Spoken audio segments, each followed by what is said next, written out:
জানো আজকে কি? আজ কত তারিখ? কত তারিখ আজকে? 26শে সেপ্টেম্বর। 1820 সালে 26শে সেপ্টেম্বর আজকের দিনে বীরসিংহ গ্রামে, তখন ছিল হুগলি ডিস্ট্রিক্ট, এখন সেটা মেদিনীপুর, পশ্চিম মেদিনীপুর ডিস্ট্রিক্টে জন্মগ্রহণ করেছিল বিদ্যাসাগর। হ্যাঁ, এবার অত্যন্ত দরিদ্র ছিলেন, খুব গরিব, পড়াশোনা খুব কষ্ট করেই করেছেন। এবার সংস্কৃত কলেজ থেকে সংস্কৃত বিষয়ে বিশেষ পাণ্ডিত্যের জন্য তাকে বিদ্যাসাগর উপাধি দেওয়া হয়েছিল। বাস্তবে তিনি ছিলেন, নাম ছিল ঈশ্বরচন্দ্র বন্দ্যোপাধ্যায়। ঠিক আছে, অত্যন্ত মাতৃভক্ত ছিলেন, বিভক্তিও অত্যন্ত। যেন মা একবার যেতে বলেছিলেন, সেই জন্য কি একদম সেই ভরা দামোদর পেরিয়ে তিনি গ্রামে গেছিলেন, এরকম একটা খবর আমরা পাই। এবং তিনি যখন ছিলেন তার দয়ার শরীর ছিল, যে তাকে সাহায্য চাইতেন তিনি তাদেরকে দয়া করতেন। ঠিক আছে, এবং অনেক সময় তার হাতে হয়তো পয়সা নেই, নিজেই ঋণ করতো, কিন্তু কেউ কিছু সাহায্য চেয়েছে সঙ্গে সঙ্গে তিনি অপরের কাছে ধার করেও সে টাকা দিয়েছেন। তিনি লিখেছিলেন বিভিন্ন গ্রন্থ অনেক লিখেছেন। সব থেকে প্রথমেই যেটা নাম করবো সেটা হচ্ছে বর্ণ পরিচয়। আমাদের বাঙালিদের বাংলা শিক্ষার প্রথমেই শুরু হয় কি দিয়ে? বর্ণ পরিচয় দিয়ে। তাহলে প্রকৃতপক্ষে বাংলার শিক্ষক দিবস কিন্তু আজকেই তার জন্মদিনে, কারণ প্রথম যে শিক্ষার আলো আমরা সেই বর্ণ পরিচয়ই পাই। এছাড়াও তিনি আরও অনেক কাজ করেছেন, তার মধ্যে বিশেষ উল্লেখযোগ্য হলো বিধবা বিবাহ, না এবং বাল্য বিবাহ রোধ করা।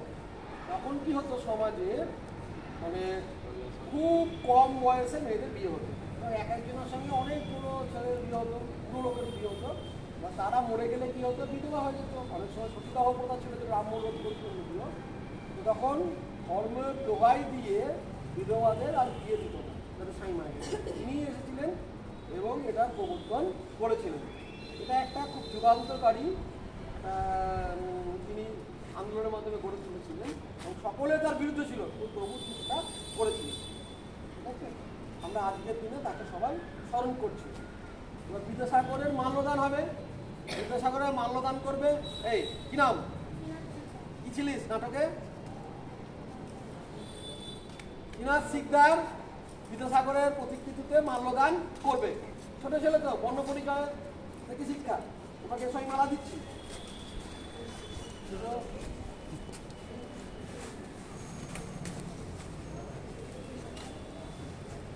লাগাল পাবে তো, এরপরে তো হাতালি দাও।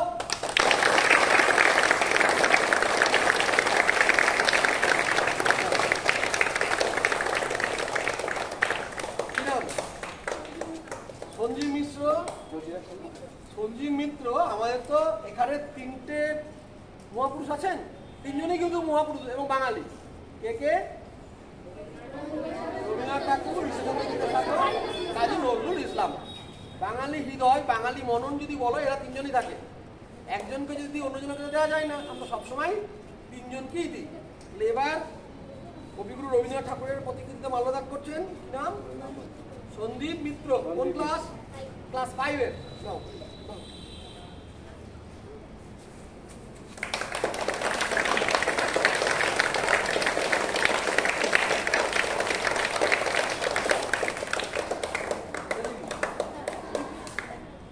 সবাই বলছে আমি দেবো, কে দিবি না? কে দিবি না? হাত তো ও দিবি না, চলে আয়, তুই আয়, এখানে আয়, এখানে আয়। অসীম, অসীম আমাদের অত্যন্ত সাহসী ছেলে। অসীমের কথা বলি শোনো। একদিন নাটক হচ্ছিল, শুভজিৎ নাটকের রিহার্সেল হচ্ছিল, আমাদের 9টা থেকে রিহার্সেল হওয়ার কথা। তখন প্রায় 8:35-40 হবে সকালবেলায়। ও চলে এসেছে, আরেকজন বন্ধু এসেছে, আমরা তখন তো পুরুষ হয়নি। সেই ছেলেটি ওপর থেকে পড়ে গিয়ে মাথা ফেটে গেছিল। ও নিয়ে গিয়ে এই ওষুধের দোকানে, ওখানে বলেছে প্রচন্ড রক্ত পড়ছে, এখানে হবে না, তোরা হসপিটালে নিয়ে যা। পকেটে কত টাকা ছিল? পকেটে মাত্র 2 টাকা ছিল। কিন্তু এত অসীম সাহসী, ও সেই টাকা নিয়ে সেই বাচ্চাকে নিয়ে ফিরে আসেনি, সময় নষ্ট করেনি। বর্ধমান মেডিকেল কলেজে গেছে, তার মাথায় সেলাই হয়েছে। কটা সেলাই হয়েছিল? 4টে সেলাই হয়েছিল। সেলাই করিয়ে নিয়ে তাকে এখানে এসেছে। তুই কি করে 2 টাকা নিয়ে কি করে করলি? তোকে বিনা পয়সা দিয়ে দিল, কত ভালো ছেলে। 2 টাকা আছে আমাদের কাছে, টোটোই বলেছে আমরা স্কুলের ছাত্র, আমাদের মাথা ফেটে গেছে, এইটা নিয়ে তোমাকে নিয়ে যেতে হবে, এবং সে শুনেছে। ফেরার সময়ও সে একই কাণ্ড। তোর হাত তালি দেওয়ার জন্য।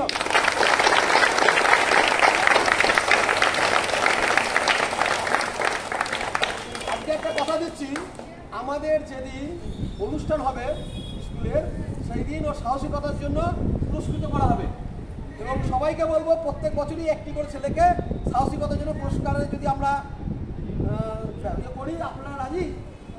এরকম ছেলে আমাদের দরকার, খুব ভালো। কোন ক্লাসে বড়?